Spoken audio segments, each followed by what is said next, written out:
speaking, I miss seeing your smiling faces every morning. And for some reason, I can guess that you guys aren't waking up at 8 o'clock. And a lot of you guys are hopefully enjoying sleeping in. For me, just sleeping in till 7:45 is amazing because normally I don't get to. I hope you enjoyed your spring break. For me, it was much needed, just from my own kids' schooling and keeping after them to make sure that they were done with their work. So it gave me an opportunity to get a breather and to come into this next phase with a fresh mind. I'm going to highlight what phase 3 will look like for us. So what our district has told us, we have marking period 5 and marking period 6. So, term 1 and term 2. You have marking period 5 and marking period 6. And phase 3 is from here until May 29th, I think. This phase is going to be a phase that is pass or incomplete. So even if you come in with marking period 5 as an A and marking period 6 as an A, if you don't do the work on phase 3, you would receive an incomplete for the class. So I'm going to really ask that you guys get all this work done. It's not going to be too hard, and it will be, again, kind of like public speaking, more fun, things that you haven't done before in other classes.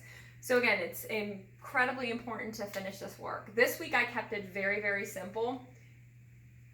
We are, from here on out, we're going to meet every Tuesday between 11 and 12. So make sure you guys get yourself up. You don't even have to look cute, it doesn't matter, but get yourself up, and I will send specific instructions with how we're going to meet, because we may move to something called Flipgrid next week.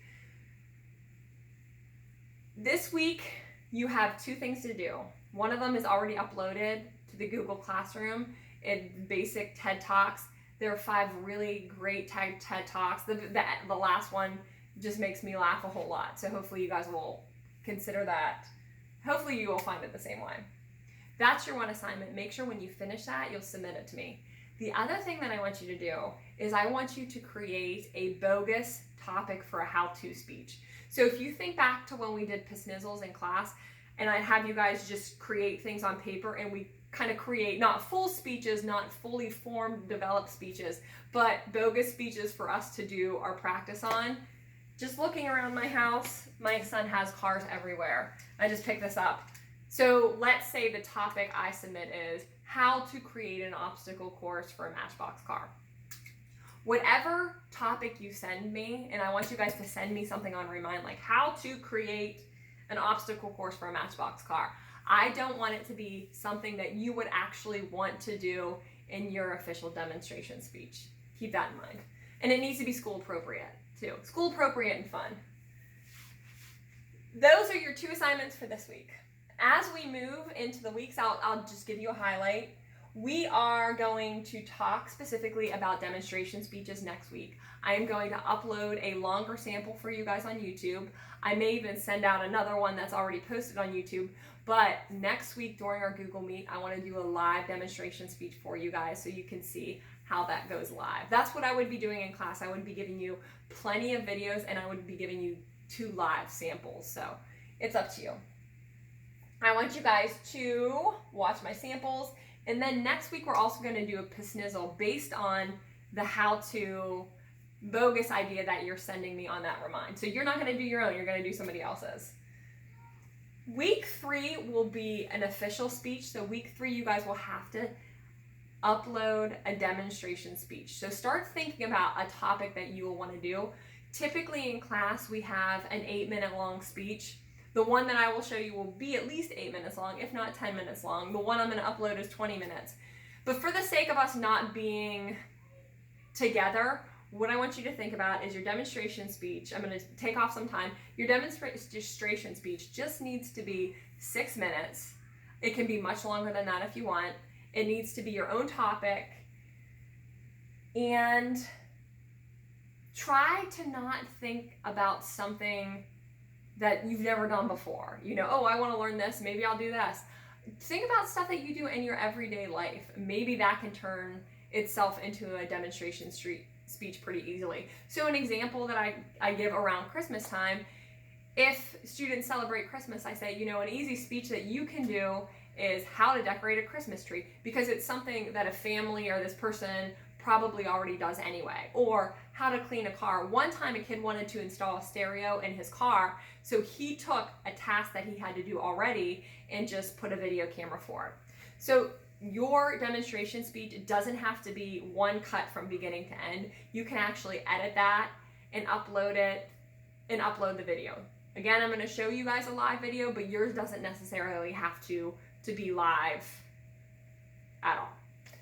So week 3, that's going to be the big thing. You guys are going to have your time to do that. You guys will have to upload a video, and then you also have to comment on 3 other people's.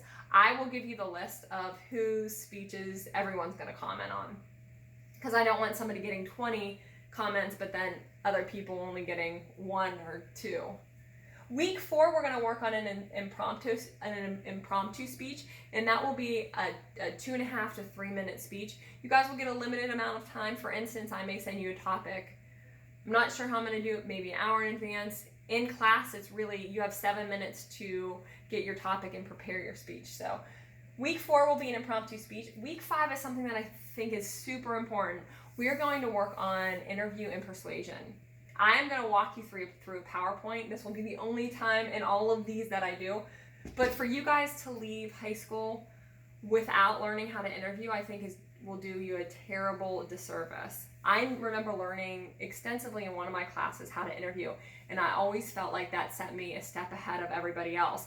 When I was finishing college, unless you sought it out on your own for interview counseling, people didn't have that. And again, what I learned in high school, I felt always had given me a step ahead, and I want to make sure I can at least impart some of that wisdom to you guys, which is where we're going to work with persuasion too, because I will probably upload a couple questions, and anywhere from 5 to 10 questions that I want you to answer as if we're in an interview. Week 6, we're going to talk about special occasion speeches. I have some great examples of special occasion speeches. What your end assessment during this week 6 is going to be is to upload a minute-long speech that's an ode to somebody at Hickory High School. I don't want it to be a student. I want it to be either a teacher or a faculty member or a custodian or a coach, but somebody who has made a great impact in a positive way on you in your years at Hickory. So think about that. Keep that in the back of your mind. I miss you guys a lot, and I'm sure a lot of your teachers are saying that, but you know that I really, really, really enjoyed that class every single day. I am happy for you guys because you get to sleep in, but I would rather us all be there and be together. So please get your work done for this week. Again, it's a TED Talk. It is uploaded on Google Classroom. Please make sure you submit it on Google Classroom. And 2, send me a remind of a goofy how-to speech idea. All right, I'll see you guys next week. Keep on remind.